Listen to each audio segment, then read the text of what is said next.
Hello everyone. Polarisation of light नया topic है wave optics का। इसको समझते हैं।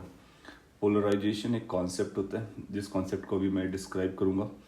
और उससे पहले ये समझते हैं कि जो पोलराइजेशन है वो किस नेचर से शो होता है। तो पोलराइजेशन हमेशा वेव नेचर से शो होता है। लाइट वेव और पार्टिकल दोनों जैसे बिहेव करता है, बट अगर उसको पोलराइजेशन शो करना है तो उसको वेव नेचर बिहेव करना होगा।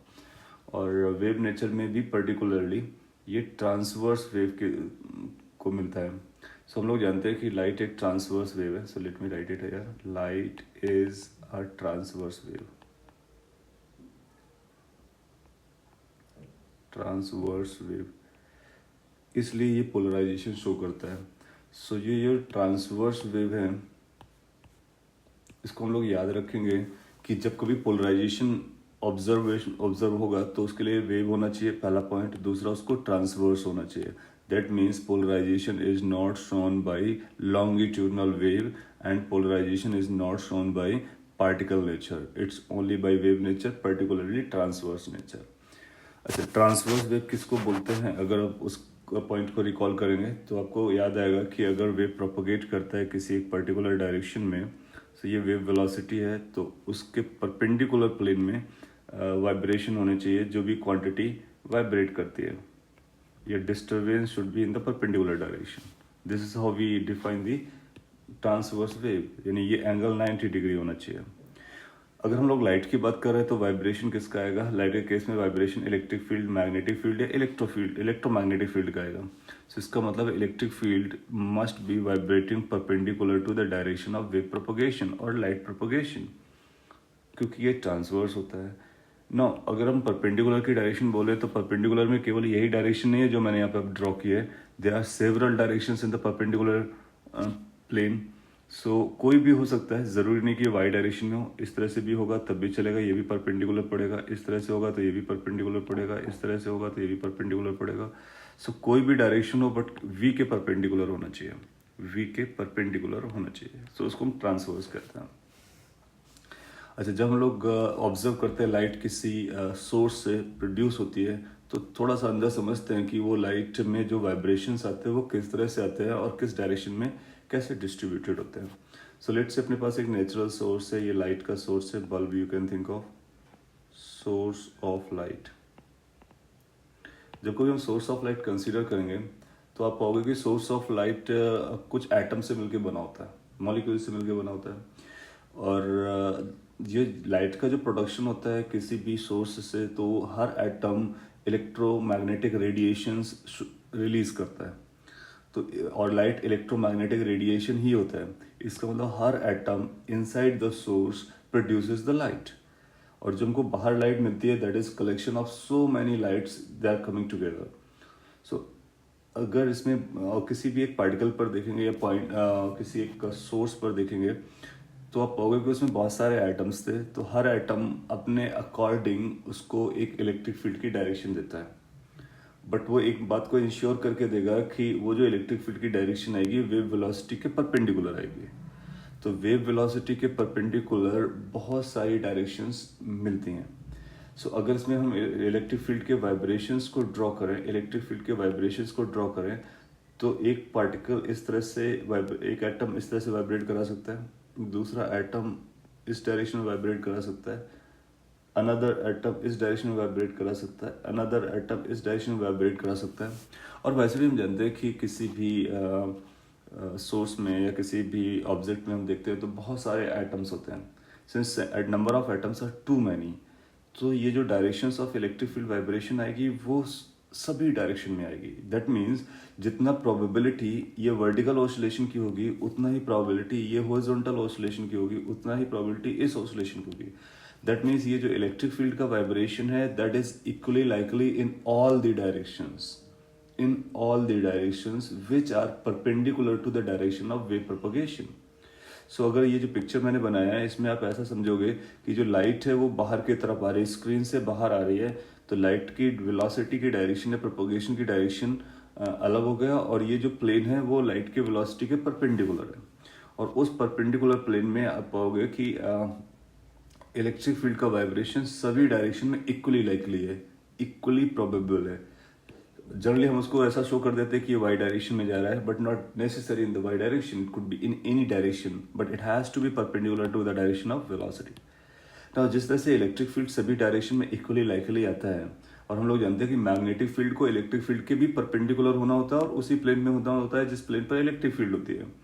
तो मैग्नेटिक फील्ड की डायरेक्शन भी सभी डायरेक्शन में इक्वली प्रोबेबल होगी और वो ई के परपेंडिकुलर रहने वाली है। इसका मतलब इसको हम चाहें तो बी को भी इसी से रिप्रेजेंट कर सकते हैं। ना ई और बी का जो रिजल्टेंट आएगा वो इलेक्ट्रोमैग्नेटिक फील्ड होता है, और इलेक्ट्रोमैग्नेटिक फील्ड भी किसी भी डायरेक्शन में आएगा क्योंकि ये सभी डायरेक्शन में पॉसिबल है, ये सभी डायरेक्शन में पॉसिबल है, तो उसका रिजल्टेंट भी सभी डायरेक्शन में पॉसिबल है। अब ये हम सब पर डिपेंड करता है कि हम लोग कैसे ड्रॉ करते हैं। तो इजी बनाए रखने के लिए हम इलेक्ट्रिक फील्ड को ही कंसीडर कर लेते हैं, और एक बार हमको इलेक्ट्रिक फील्ड पता चला तो हम मैग्नेटिक फील्ड निकाल सकते हैं 90 डिग्री के कॉन्सेप्ट लगा करके, और इलेक्ट्रोमैग्नेटिक फील्ड की डायरेक्शन भी निकाल सकते हैं रिजल्टेंट का कॉन्सेप्ट लगा करके। सो जब कभी लर्न करते हैं तो फिर हम इलेक्ट्रिक फील्ड के टर्म में ही इसको शो करते हैं। इसमें हमने बताया कि जो लाइट मूव कर रही है वो परपेंडिकुलर टू द स्क्रीन है, आउटवर्ड है।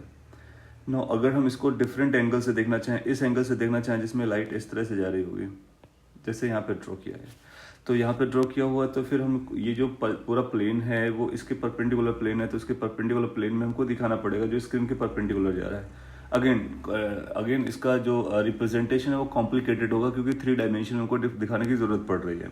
उसको हम सिंप्लीफाई कर लेंगे। कैसे सिंप्लीफाई करेंगे? ये इलेक्ट्रिक फील्ड जो है ये वेक्टर का रोल प्ले करती है, इनफैक्ट वेक्टर होती है, तो ये जो डायरेक्शन है ये सब वेक्टर की डायरेक्शन है, अलग अलग डायरेक्शन है। ओके, सो अगर हम लोग इनको चाहें तो क्या इनको 2 डायरेक्शन में रिस्ट्रिक्ट कर सकते हैं, क्योंकि हम जानते हैं कि अगर इस वेक्टर को पकड़ेंगे तो उसके 2 कंपोनेंट कर सकते हैं, एक हॉरिजॉन्टल एक वर्टिकल। इसी तरह से कोई भी अगर वेक्टर अगर कंसीडर करेंगे तो उनको हम 2 कंपोनेंट में रिजॉल्व कर लेंगे। पॉइंट इज कि इस पोलराइजेशन ये जो पर्टिकुलर डायरेक्शंस हैं फील्ड की, उनको हम इस 2 डायरेक्शन में भी शो कर सकते हैं। लेकिन ऐसा हम शो करेंगे इसका मतलब है कि हमने उनको कंपोनेंट में रिजॉल्व कर लिया है, बट आइडियली वो हमारे पास ये है, राइट। तो इसको जब रिप्रेजेंट करेंगे तो देखने में थोड़ा सा इजी होगा या रिप्रेजेंट करने में इजी रहेगा।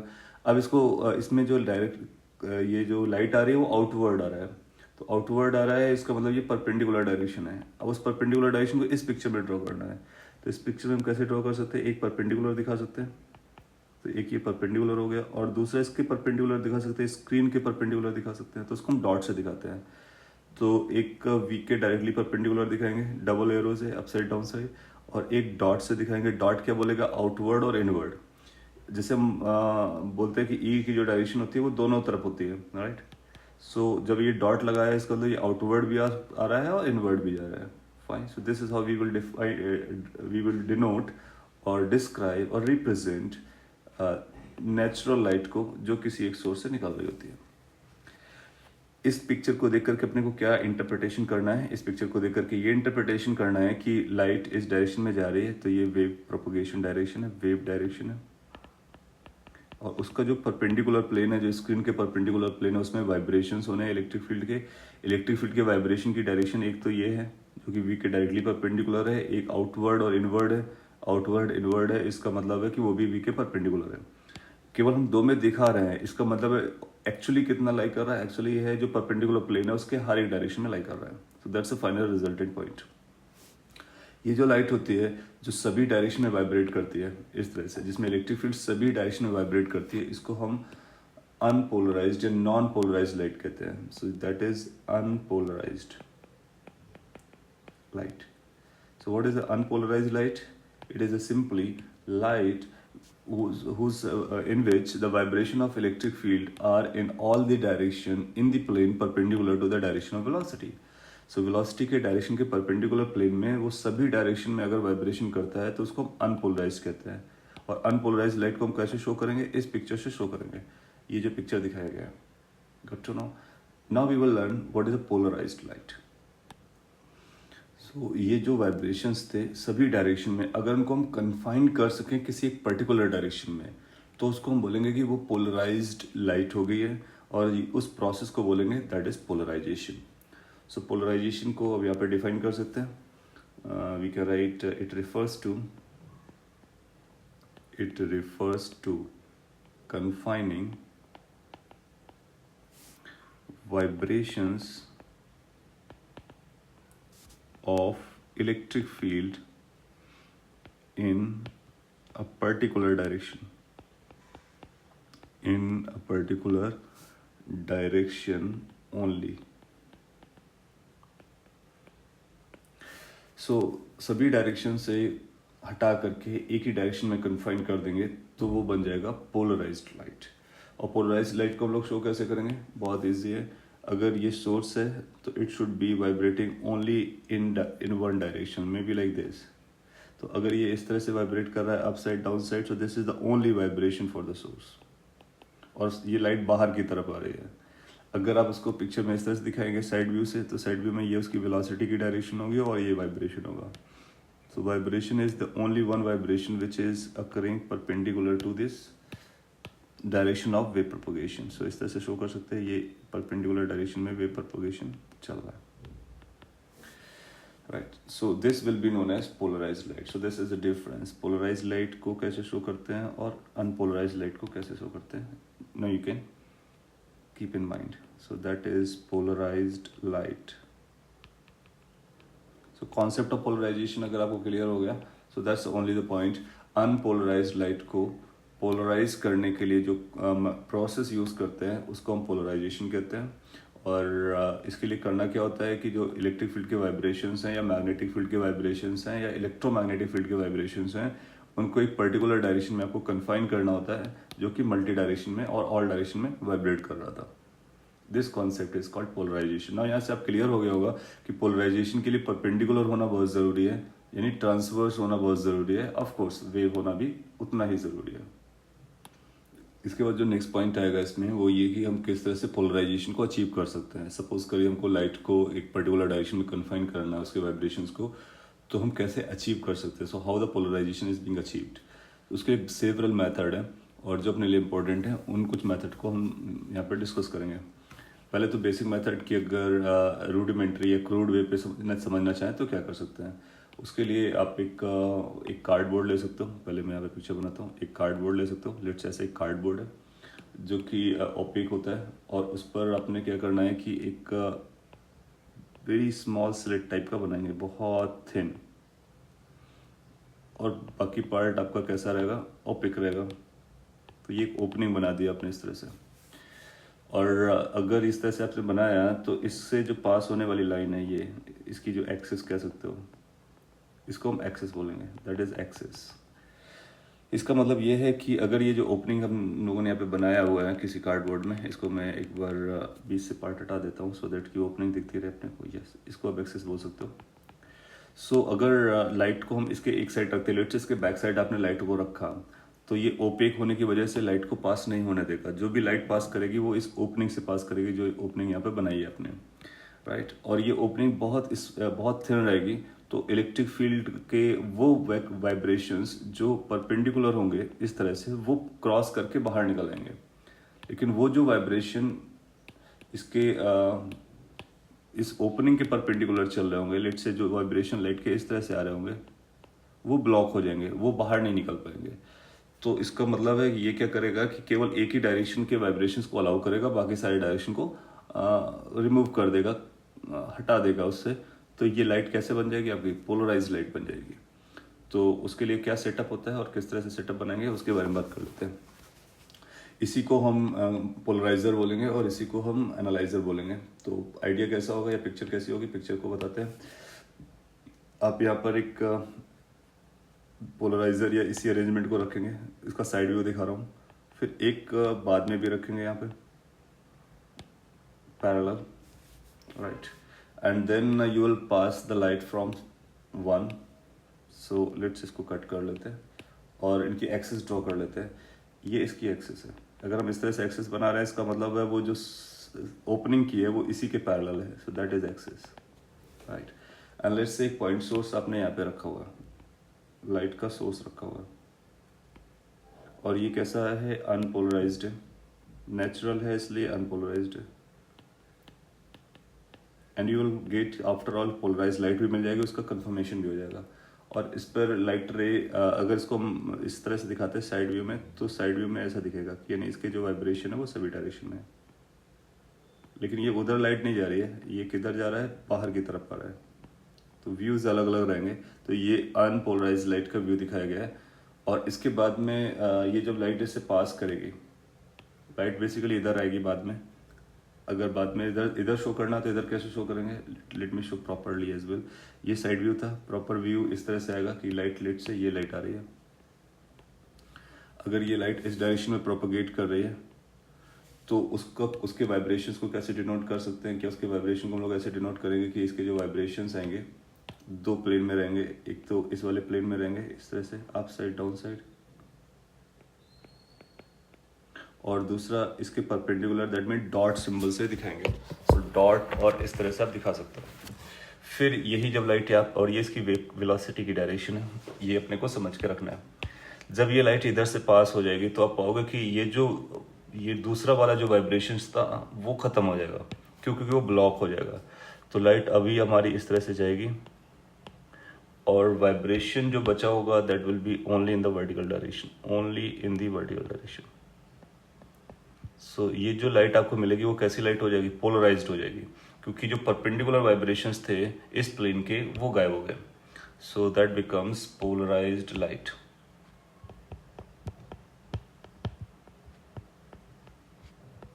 ओके, अगर ये पोलराइज्ड लाइट आपको समझता है तो ये इंस्ट्रूमेंट जो लगाया जाता है यहाँ पर वो बेसिकली ये था।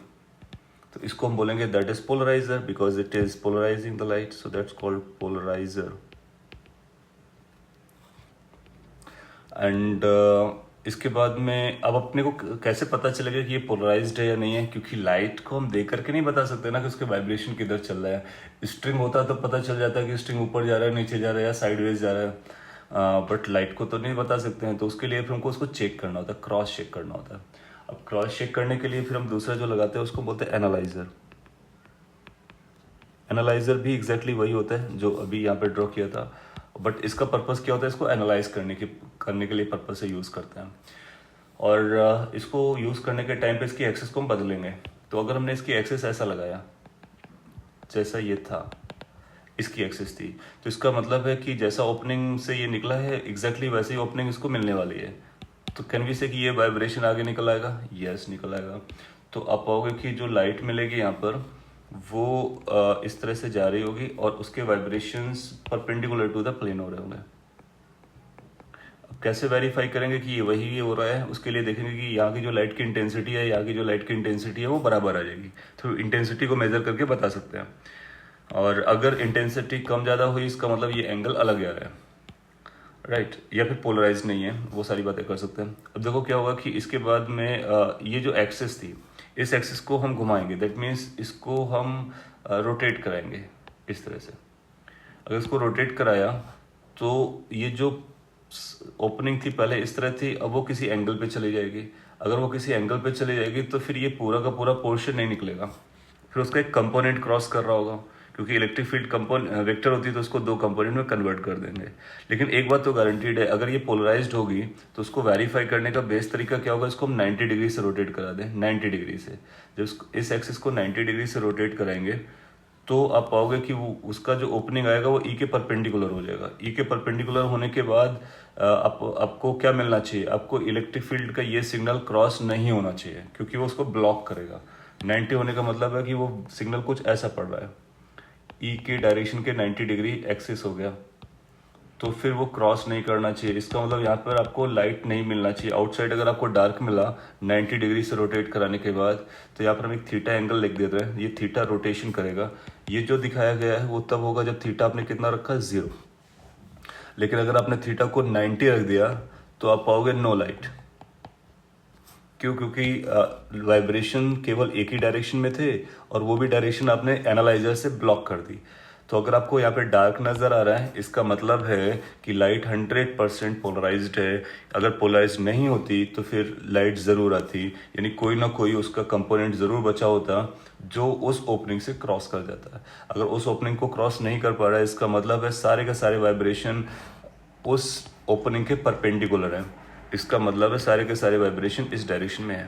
तो इस तरह से हम डिसाइड करते हैं, इसीलिए इसको हम क्या बोलेंगे, दैट इज एनालाइजर।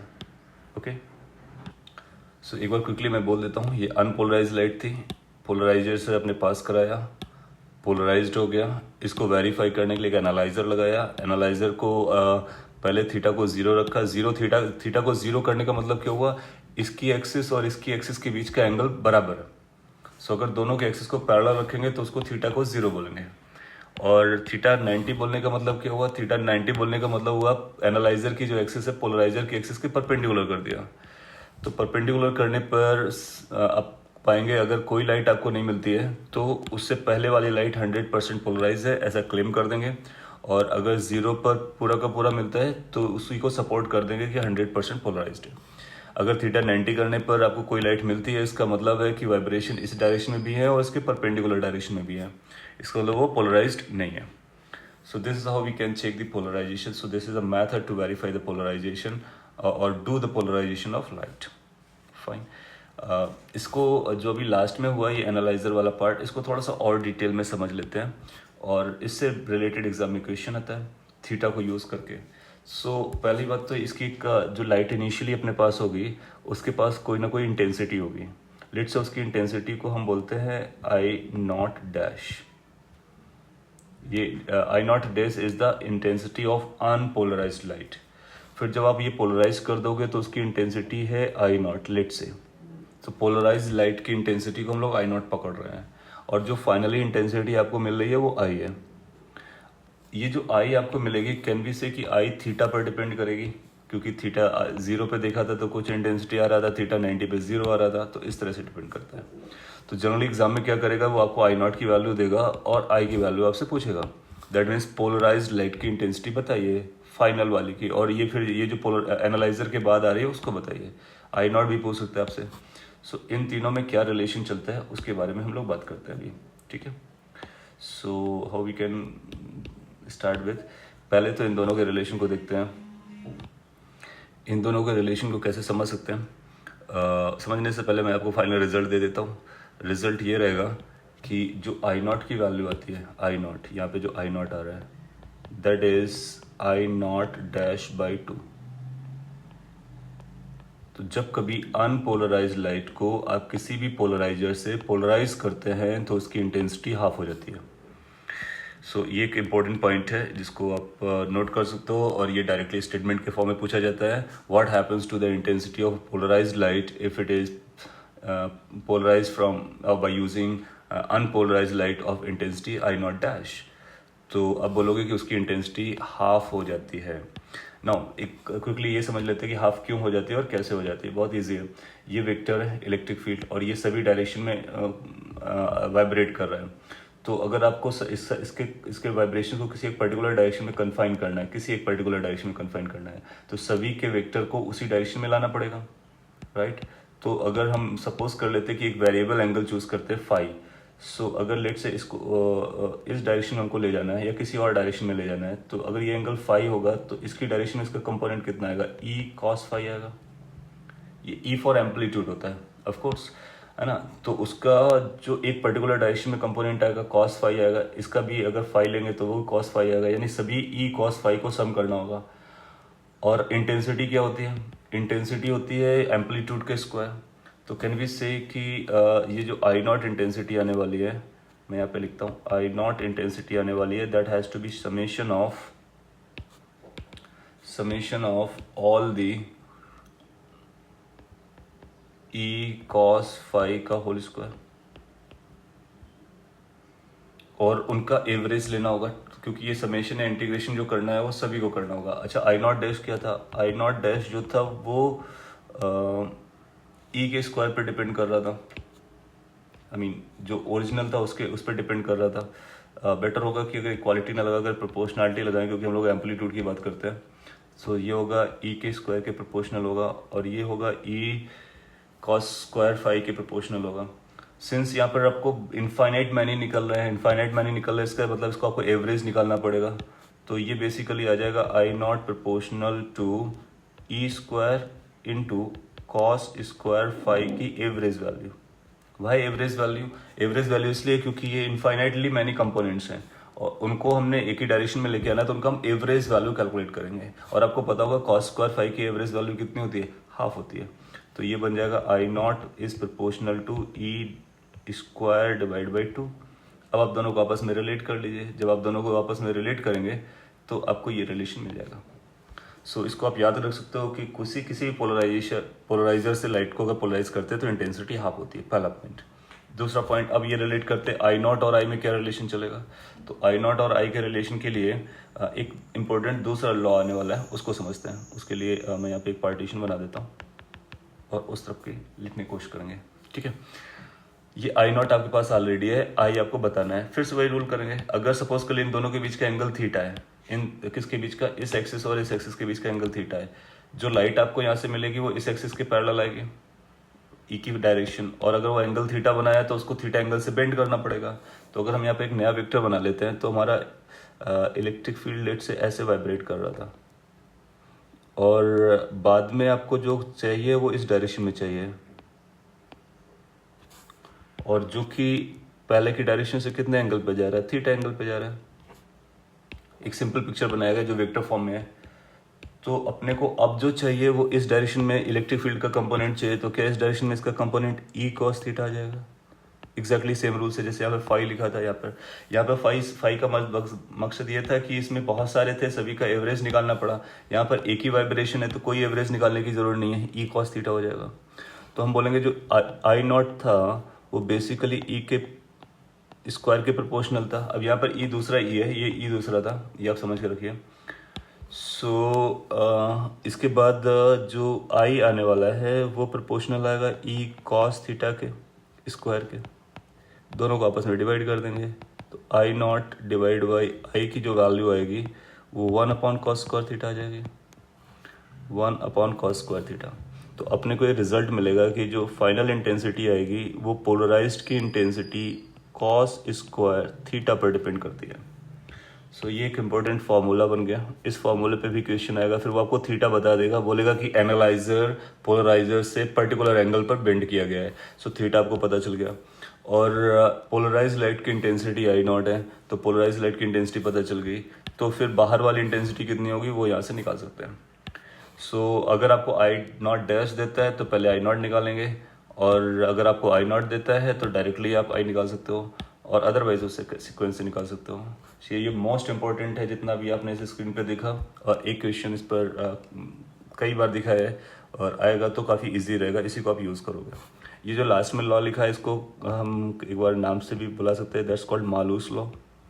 तो मालूस लॉ के बारे में अगर पूछता है कि what is a Malus law, 4 option देगा तो आप लिखेंगे intensity is equal to I not cos square theta, where theta is the angle by which this polariser और analyser axis are tilted or bent or whatever the angle they are making. I naught is the intensity. In numbers को ख्याल रखना, I naught कौन सा intensity है, polarised का है। I हमने किसको बोला है, बाहर वाले को है जो इन दोनों का वेरिफिकेशन करता है, और I naught डैश इसको बोल दिया था, right. So this Malus law is quite important for us. Apart from this numerical formula, एक ये जो फार्मूला यहाँ पर मिला हुआ है, इसके अलावा एक और फार्मूला है पोलराइजेशन में जिससे रिलेटेड क्वेश्चन आते हैं। सो बेसिकली इस पूरे टॉपिक में 2 फार्मूलाज हैं अपने काम के। तो एक मालूस लॉ हो गया, दूसरा ब्रेस्टर्स लॉ है, उसके बारे में भी बात करेंगे। एनीवे, हम लोग आगे बढ़ते हैं कि और कौन कौन से तरीके हो सकते हैं पोलराइजेशन के। तो polarisation can be done by several method. So let me write here, directly इसको लिखते हैं। Polarization can be done or achieved by several methods. तो उन मेथड्स के बारे में ब्रीफ में मैं आपको बता देता हूँ, और ये सब थ्योरेटिकल पोर्शन है, और इसमें जो न्यूमेरिकल वाला पार्ट आएगा उसको हम लोग भी डिस्कस कर लेंगे। पहला है bye reflection of light. So reflection of light phenomena को यूज करके भी हम पोलराइजेशन अचीव कर सकते हैं। सो कैसे कर सकते हैं, लेट्स से उसके लिए हम लोग एक रिफ्लेक्शन वाला पिक्चर बनाएंगे। सो लेट्स से कि ये प्लेन है जो 2 मीडियम को अलग करता है। यहाँ पर कोई μ1 मीडियम है, यहाँ पर कोई μ2 मीडियम है। सो ये 2 मीडियम को सेग्रीगेट करता है, सेपरेट करता है, और एक लाइट आप यहाँ से पिक करते हो, ये लाइट आ रही है। अब यहाँ पर हम लाइट को एज ए रे दिखा दे रहे हैं, जब यहाँ पर इंसिडेंट करेगा तो एक नॉर्मल की ज़रूरत पड़ेगी, तब एक नॉर्मल ड्रॉ करते हो। फिर इसका एक रिफ्लेक्टेड वर्जन आता है और डिपेंड अपॉन म्यू इसका एक रिफ्रैक्टेड वर्जन भी आ जाएगा। तो दोनों हम यहाँ पे एक साथ शो कर दे रहे हैं, ठीक है। और ये बहुत सिंपल वे पे रे डायग्राम बनाया गया है, लेकिन इसमें अगर हमको लाइट को दिखाना है पोलराइज अनपोलराइज, तो अपना वही पुराना नोटेशन है। ये जो डायरेक्शंस हैं, ये वेव की डायरेक्शन भी होती है और लाइट की डायरेक्शन होती हैं, तो उनके जो वाइब्रेशंस होंगे वो परपेंडिकुलर टू द प्लेन होते हैं। तो हम ऐसा दिखाएंगे, ई और डॉट बनाएंगे बीच में। So they will be perpendicular to the direction propagation as well as the perpendicular to the plane itself. और बीच में अगर आपको डॉट दिख रहा है, इससे आपको ये पता चलेगा कि किस तरह की लाइट है ये जो पहली लाइट आ रही है वो अनपोलराइज्ड लाइट है। That is what you can decide कि अनपोलराइज्ड है। पिक्चर देख करके भी आपको समझ में आ जाएगा कि दो डायरेक्शन में वाइब्रेशन चल रहा है, perpendicular to the screen as well as perpendicular to the this direction of light and in the plane of the screen. Now इसके बाद में आप पाते हो कि आइडिया क्या है। आइडिया सिंपली ये है कि अगर आप एक पर्टिकुलर एंगल पर इंसिडेंट कराते हो, एक पर्टिकुलर एंगल पर, theta P P for particular. So अगर किसी एक पर्टिकुलर एंगल पर लाइट को इंसिडेंट कराया तो आप पाओगे कि जो रिफ्लेक्टेड लाइट होगी वो 100% पोलराइज्ड हो जाएगी। सो रिफ्लेक्टेड लाइट बिकम्स 100% पोलराइज्ड। सो उसको कैसे दिखाएंगे, उसमें केवल और केवल ये let me use the red colour. केवल और केवल आपको ये वाइब्रेशंस मिलेंगे। यानी कौन से वाइब्रेशंस मिलेंगे? Vibrations which are perpendicular to the screen, only these vibrations are there. So that is reflected and polarised, 100% polarised, 100% polarised reflected light हो गया। सो इस तरह से आप क्या कर सकते हो, एक पर्टिकुलर एंगल पर इसको इंसिडेंट कराओ, आपको 100% पोलराइज लाइट मिल जाएगी। रिफ्लेक्टेड लाइट को कलेक्ट कर लेंगे और 100% पोलराइज मिल जाएगी। और उसके बाद जो रिफ्रैक्टेड होगी, तो सिंस ये वाइब्रेशंस गायब हो गए, तो इस पर आप पाओगे कि ज़्यादा वाइब्रेशंस परपेंडिकुलर वाले बचेंगे और कुछ वाइब्रेशन वो भी बचेंगे जो स्क्रीन के परपेंडिकुलर थे। मीनिंग कि वाइब्रेशन तो परपेंडिकुलर होते ही है, तो कुछ स्क्रीन के परपेंडिकुलर सर्वाइव करेंगे, लेकिन अधिकतर जो स्क्रीन के प्लेन पे परपेंडिकुलर चल रहे हैं वो सर्वाइव करेंगे। तो इसको हम बोलेंगे दैट इज पार्शियली और पार्टली पोलराइज्ड है। तो ये पार्शियली पोलराइज्ड है, पार्टली पोलराइज्ड रिफ्रैक्टेड लाइट। बहुत इंपॉर्टेंट पॉइंट है ये। दूसरा फॉर्मूला जिसकी हम लोग बात कर रहे थे वो यहीं आने वाला है। सो जब हम रिफ्लेक्शन से अचीव करना चाहते हैं तो क्या करना होता है कि आपको अनपोलराइज लाइट को एक पर्टिकुलर एंगल पर इंसिडेंट कराना होता है। उस पर्टिकुलर एंगल पर इंसिडेंट कराने के बाद 100% रिफ्लेक्टेड आपको मिल जाती है और पार्टली रिफ्रैक्टेड पोलराइज लाइट आपको मिल जाती है। तो अगर 100% चाहिए तो आपको ऐसे मिल जाएगा। अब अगला क्वेश्चन आएगा, ये थीटा पी क्या है? तो थीटा पी को हमको पता करना पड़ता है। उसी के लिए एक लॉ आता है जिसको हम कहते हैं Brewster's law. So next is Brewster's law. So ये जो ब्रिस्टर्स लॉ है वो अपने को थीटा पी बताने की कोशिश करेगा। सो क्या कहता है ब्रिस्टर्स लॉ? अगर मैं शॉर्ट में लिखता हूँ, इसका मतलब होता है कि अगर आप एक पर्टिकुलर एंगल पे ड्रॉ करते हो, अगर 100% पोलराइज करना चाहते हो, तो उसके लिए ये जो रिफ्लेक्टेड लाइट है और जो रिफ्रैक्टेड लाइट है उन दोनों को परपेंडिकुलर होना ज़रूरी है। सो ऐसा लिख सकते हैं Brewster's law, if incident angle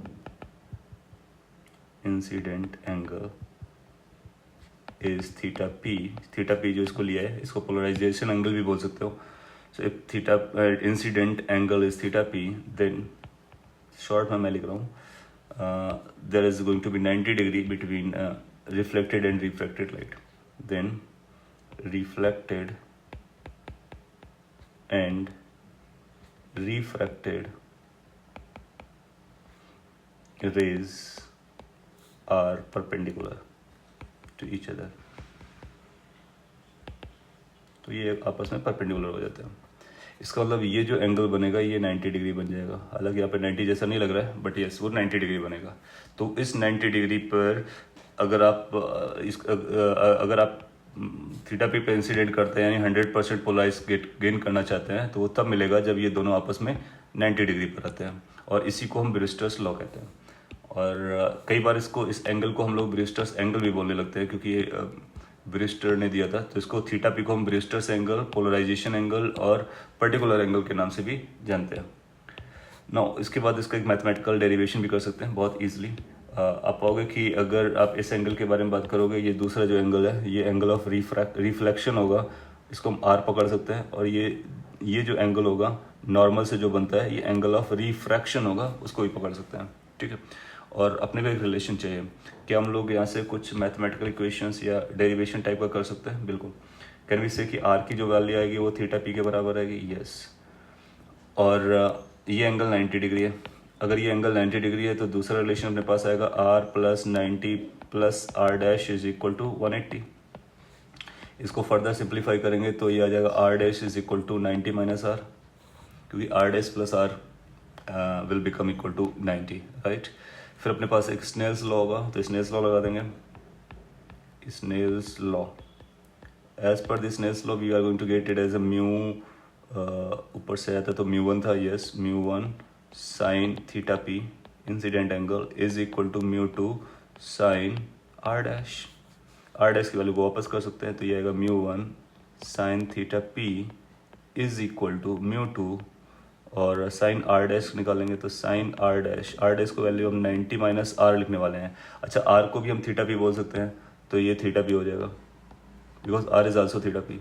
so this will convert into mu 2 cos theta P, cos theta P. फिर इसके बाद आप इन दोनों को आपस में डिवाइड कर लीजिए। जब आप इसको डिवाइड करेंगे तो आपको मिलेगा sine theta P divided by cos theta P is equal to mu 2 divide by mu 1। Basically अपने को पता चल जा रहा है tan theta P is equal to mu 2 divide by mu 1। Again एक इम्पॉर्टेंट फाइनल रिलेशन है जिसमें हम म्यू 1 म्यू 2 हमको दिया जाएगा और आपसे पूछा जाएगा बताइए किस एंगल पर इंसिडेंट करें so that 100% polarised reflected ray मिले। उसके लिए आप यहाँ से थीटा पी कैलकुलेट कर सकते हो, या फिर थीटा पी देकर के म्यू 1 म्यू 2 में से कोई भी एक अननोन आपको बता सकता है। बट आपको याद क्या रखना, थीटा पी वो एंगल है जिस एंगल पर आपको 100% पोलराइज मिलती है। अगर आपने थीटा पी नहीं डाला, कोई और एंगल चूज किया, तो फिर आपको ये 100% नहीं मिलेगा, फिर आपको ये भी पार्शली मिलेगा, ये भी पार्शली मिलेगा। और किसी एंगल पर डालने से, आप इंसिडेंट कराने से आपको 100% रिफ्रैक्टेड नहीं मिलेगा। So you can not achieve 100% refracted for any angle, but yes this 100% reflected can be achieved for a particular angle, not for all angles. तो उसके बेसिस पर हम ये पर्टिकुलर एंगल को निकालते हैं, इसलिए इसका इंपॉर्टेंस बढ़ जाता है। सो इसको हम ब्रूस्टर्स लॉ भी बोलेंगे और थीटा को हम ब्रूस्टर्स एंगल भी बोलेंगे। तो ये रिफ्लेक्शन हो गया है, और यही एक दूसरा फॉर्मूला था जो अपने लिए इंपॉर्टेंट था। अब कुछ थ्योरेटिकल पॉइंट्स हैं जिसको मैं जल्दी से कवर कर देता हूँ। Okay, so next would be, जैसे ये रिफ्लेक्शन के थ्रू आपने पोलराइजेशन अटेन किया 100%, हम 100% पोलराइजेशन रिफ्रैक्शन से भी कर सकते हैं, लेकिन उसके लिए हम किसी एक एंगल पे इंसिडेंट नहीं कराएंगे, बल्कि उसके लिए हम मल्टीपल रिफ्रैक्शंस कराएंगे। तो शॉर्ट में अगर यहाँ पे मैं लिखूँ as a second method by refraction, so how to achieve by refraction, उसके लिए आप बोलोगे कि आपके पास एक प्लेन बाउंड्री होगी और एक लाइट रे आएगी। हम एक बाउंड्री नहीं बल्कि मल्टीपल बाउंड्रीज से उसको पास कराएंगे, और हर एक केस में हमको पता है ये पार्शली पोलराइज्ड होता है, तो ओवरऑल आपको पता चलेगा कि पोलराइज हो जाएगा।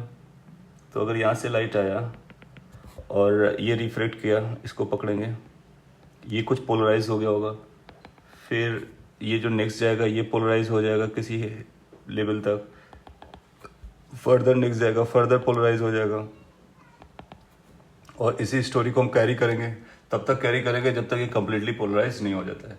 सो अगर हमने इसको मल्टीपल टाइम्स पोलराइज ये करवाया है, रिफ्लेक्टेड करवाया है, तो फिर हो सकता है कि किसी ना किसी टाइम के बाद ये 100% पोलराइज हो जाए, और ऐसा हो जाता है, डेफिनेटली होगा, क्योंकि हर केस में वो कुछ पोलराइजेशन, कुछ वाइब्रेशंस चले जाते हैं। अभी आपने देखा था कि रिफ्लेक्टेड में कुछ वाइब्रेशन चले गए तो इसके पास वाइब्रेशन कम पड़ते थे, तो ये आपके पास कैसी थी, अनपोलराइज थी। और आपको फाइनली ये पोलराइज मिलेगी। कौन से वाइब्रेशंस बचते हैं, ये वाले वाइब्रेशन बचेंगे, क्योंकि डॉटेड वाले जो थे वो निकल गए रिफ्लेक्शन के साथ में, रिफ्लेक्शन धीरे धीरे करके उसको ले जाएगा। तो कितने रिफ्रैक्शंस आपको करने पड़ेंगे, नो आइडिया, बट ये मल्टीपल रिफ्रैक्शंस करने पड़ते हैं। तो आप बोलोगे कि ये जो अनपोलराइज्ड थी अनपोलराइज्ड लाइट को अल्टीमेटली हम किस में कन्वर्ट कर सकते हैं, पोलराइज्ड में कन्वर्ट कर सकते हैं. So that is how you can say कि refraction is also capable to make the light polarised. ना ये तो बेसिक क्रूड वे पे बताया. जनरल पे अगर आपको वास्तव में करना है इसको यूज़ करके तो क्या कीजिए, एक इस तरह से एक स्लैब ले लीजिए ग्लास का, और ये पोलराइजर मार्केट में मिलते हैं. फिर वो क्या होगा कि उसके अंदर जो है रिफ्रैक्टिव इंडेक्स वैरी करेगा. तो बेसिकली ये क्या होगा कि इस तरह से बहुत सारे रिफ्रैक्टिव इंडेक्सेस का पार्टीशन होगा, और इन न्यूमरस नंबर के वेरिएशंस यहाँ पे बनाए जाएंगे जो कि इनबिल्ट होते हैं, आपको कुछ करने की ज़रूरत नहीं है. उससे क्या होगा कि लाइट रे जैसे ही आपने यहाँ पे इंट्रोड्यूस कराया किसी एंगल पर, तो अल्टीमेटली वो बहुत सारे रिफ्रैक्शन से गुजर रहा होगा और फाइनली आपको यहाँ पे मिल जाएगी. काम हो गया. सो सिंस ये न्यूमरस होते हैं तो आपको अल्टीमेटली कैसा मिलता है, पोलराइज मिल जाता है. तो यहाँ से अनपोलराइज को यूज़ करेंगे और आपको पोलराइज लाइट मिल जाएगी. सो आपसे पूछेगा क्या हम रिफ्रैक्शन से कर सकते हैं, यस कर सकते हैं. उसके लिए आपको कितने रिफ्रैक्शन कराने हैं, बहुत सारे कराने हैं. आइडिया क्या जा रहा है, हर रिफ्रैक्शन में कुछ ना कुछ ये पार्शली पोलराइज होता रहता है, यानी कि एक पर्टिकुलर टाइप के वाइब्रेशंस हटते रहते हैं. सो फाइनली आपको 100% पोलराइज मिल जाएगी. ओके, नेक्स्ट है by double refraction. By double refraction, so double refraction से भी हम इसको अचीव कर सकते हैं. कुछ पर्टिकुलर मटेरियल्स होते हैं, क्रिस्टल्स पर्टिकुलरली, उसमें क्या होता है कि एक लाइट रे मल्टीपल रिफ्रैक्शन शो कराती है, यानी डबल रिफ्रैक्शन शो कराती है. तो ऐसा एक एग्जांपल आप याद रख सकते हो, जैसे कैल्साइट क्रिस्टल है, कैल्साइट. तो कुछ क्रिस्टल्स होते हैं, स्पेशल क्रिस्टल होते हैं, जिसमें अगर आपने एक लाइट को इंट्रोड्यूस किया, जैसे इस पर हमने एक लाइट को इंट्रोड्यूस किया ऐसा, तो एक लाइट रे आपको ऐसा जाता हुआ नजर आएगा और ये बाहर आपको एक मिलेगा. एक लाइट रे किसी एंगल पे जाएगा और फिर बाहर आपको ऐसा मिलेगा. सो ये आपकी अनपोलराइज्ड लाइट थी, अनपोलराइज्ड लाइट, और आपको ये दोनों पोलराइज मिलेंगे, पोलराइज्ड लाइट. और ये स्पेशल क्रिस्टल की अपनी प्रॉपर्टी है. अच्छा, इस पे दो लाइट रेज जा रही हैं, एक तो ये जा रही है, इसको हम बोलेंगे दिस इज ओ रे, और इसको बोलते हैं ई रे. ओ रे और ई रे का क्या मतलब है, ओ रे का मतलब हुआ ऑर्डिनरी रे, ऑर्डिनरी रे जो कि ऑर्डिनरी वे पे हमको मिलना चाहिए. एक ई रे होता है that is called extra ordinary, extra ordinary रे. नाउ अगर आप स्नेल्स लॉ लगाएंगे, वो सारे रूल्स लगाएंगे, तो आप पाओगे कि ये नॉर्मल की डायरेक्शन में आया था तो लाइट को सीधे ही जाना चाहिए था और फिर सीधे बाईपास कर जाना चाहिए. तो स्नेल्स लॉ को फॉलो करते हुए जा रहे हैं, लेकिन ये दूसरा लाइट किसी एंगल पे बेंड हुआ. इसका मतलब क्या हुआ कि इस एंट्री पर दो रिफ्रैक्शन मिले, एक ये रिफ्रैक्शन है, एक ये रिफ्रैक्शन है, इसलिए इसको क्या नाम देते हैं, डबल रिफ्रैक्शन. सो कुछ क्रिस्टल्स जो है वो डबल रिफ्रैक्शन शो करते हैं. एक आपको वो मिलेगा जो ऑर्डिनरी कॉन्सेप्ट से आता है, एक ऑर्डिनरी एक्स्ट्रा ऑर्डिनरी से आता है, उसके लिए इसको हम ई रे बोलते हैं. दोनों अलग अलग आते हैं. ऐसा इसलिए आता है क्योंकि ये जो क्रिस्टल है वो अलग अलग रिफ्रैक्टिव इंडेक्स देता है. इसके लिए जो देगा उसको म्यू ओ बोलेंगे, इसके लिए जो देगा उसको म्यू ई बोलेंगे. सो डिफरेंट लाइट के लिए या डिफरेंट डायरेक्शन के लिए इसका क्या होता है, डिफरेंट डायरेक्शन में डिफरेंट रिफ्रैक्टिव इंडेक्स होता है. इसकी वजह से वो दो रेज को क्रिएट करता है. और ये जो लाइट रे आपको मिलेगी वो आपको 100% पोलराइज मिलेगी. मतलब ये हुआ कि अगर आपने ये इसको ऐसा दिखाया कि अनपोलराइज्ड है तो दोनों पोलराइज्ड होती, तो ये आपको ऐसा 100% पोलराइज मिलेगी और ये आपको इस तरह से 100% पोलराइज मिल जाएगी. हो गया. So this is how another method we got जिससे हम पोलराइजेशन अचीव कर सकते हैं, दैट्स कॉल्ड डबल रिफ्रैक्शन. इसके लिए इसमें बहुत सारी स्टोरीज हैं, वो आपको ग्रेजुएशन में ही लर्न करनी है. बट एक पॉइंट जरूर बोल सकते हैं कि सिंस दोनों का रिफ्रैक्टिव इंडेक्स है ना, तो आपसे ये पूछ सकता है कि जो अंदर लाइट जा रही होगी कौन फास्ट चल रही होगी, क्योंकि दोनों का वो इस म्यू अलग है. और हम जानते हैं कि वेलोसिटी जो होती है, अगर ओ की निकालना चाहोगे वेलोसिटी तो आएगा सी बाई म्यू ओ, और अगर आप एक्स्ट्रा ऑर्डिनरी की निकालना चाहोगे तो सी अपॉन म्यू ई. फिर आपको बताएगा कौन सा बड़ा है, क्योंकि ये जो म्यू ओ और म्यू ई है ये डायरेक्शन पे डिपेंड करते हैं। तो अगर आपको इनके रिफ्रैक्टिव इंडेक्स दे देगा तो आप बता सकते हो कौन सी लाइट रे फास्टर चल रही है। एक ऐसी पर्टिकुलर डायरेक्शन होती है जिस डायरेक्शन में दोनों की स्पीड बराबर होती है, वो अपने लिए इंपॉर्टेंट हो जाता है। सो उसको लिख सकते हैं, उसको हम ऑप्टिक्स एक्सिस कहते हैं। तो आपसे पूछ सकता है व्हाट इज ऑप्टिक एक्सिस, तो आप बोलोगे कि ये एक ऐसी डायरेक्शन होती है जहाँ पर दोनों की स्पीड्स बराबर होती है। A direction in which both rays extraordinary and ordinary have same speed। जिस डायरेक्शन में इनकी स्पीड बराबर होती है उसको हम ऑप्टिक एक्सिस कहते हैं। क्या दूसरे टर्म में हम ये भी बोल सकते हैं कि उस डायरेक्शन के लिए म्यू नॉट और म्यू की वैल्यू बराबर हो जाएगी, क्योंकि तभी उनकी स्पीड्स इक्वल होने वाली है। सो ये डबल रिफ्रैक्शन का कॉन्सेप्ट हो गया। सिमिलरली हम स्कैटरिंग से भी अचीव कर सकते हैं। So you need to remember कि by scattering. So next is by scattering, by scattering of light। so scattering of light इसमें कैसे अचीव करते हैं, उसके लिए कोई एक्सपेरिमेंटल सेटअप अभी नहीं है। आई मीन लाइक एक्सपेरिमेंट में करते हैं। आइडिया वही है कि जब स्कैटर करती है तो पार्शली पोलराइज हो जाती है, तो मल्टीपल स्कैटरिंग करके करते हैं। तो उसको फिगर पे ड्रॉ करने की ज़रूरत भी नहीं है। और अगर आपसे पूछता है कि क्या स्कैटरिंग से कर सकते हैं, यस स्कैटरिंग से कर सकते हैं, राइट। आइडिया क्या होगा कि जब स्कैटर कैसे होता है, ये इस तरह से अनपोलराइज लाइट जाएगी, पार्टिकल से स्ट्राइक करेगी तो वेरियस डायरेक्शन में जाती है। तो कुछ पोर्शन में है जो पोलराइजेशन डिस्ट्रीब्यूट हो जाता है, तो मल्टीपल स्कैटरिंग हुई, उसकी वजह से ओवर अ लॉन्ग टाइम आपको ये पोलराइज लाइट अचीव हो जाती है। सो स्कैटरिंग का एक कॉन्सेप्ट है जो अपने को याद रखना है। सो ये फिनोमिना हैं जिससे आप पोलराइजेशन अचीव कर सकते हो। ओके इस पर एक और चाहे तो ऐड कर सकते हैं।